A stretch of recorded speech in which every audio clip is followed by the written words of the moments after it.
ஸ்ட்ராங்கா என் குடும்பத்தை ரன் பண்ண முடியும் அப்படின்னு அவர் ஓபன் ஸ்டேட்மெண்ட் கொடுக்க சொல்லுங்க. நான் நாளைக்கே என் வேலையை ரிசைன் பண்ணிடுறேன். ஒண்ணுதான், அந்த வாடகை வீட்டுல இருக்கும்போது அதிகமா புலம்புனது யார்?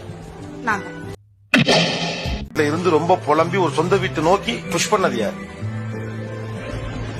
நீங்க தானே. அப்ப ஒரு ஆணை அதை நோக்கி புஷ் பண்ணா அதுக்கான பொருளாதாரம் இல்லாதால் என்ன செய்வாரு? அதுக்கு ஏத்த மாதிரி நம்ம வீடு பாத்துக்கணும் சார். அட்ஜஸ்ட் பண்ணிட்டு போறது ஈகோ விட்டு கொடுத்து வாழ்றது தான்டா லவ். Super sir. ரைட் தானே. இஎம்ஐ நோக்கி நகர்த்துனது நீங்க.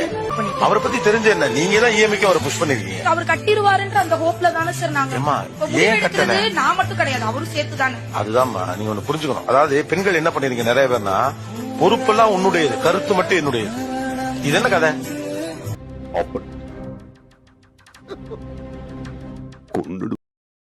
சோகங்கள் எனக்கும் நெஞ்சோடு இருக்கும், சிரிக்காத நாளில்லையே.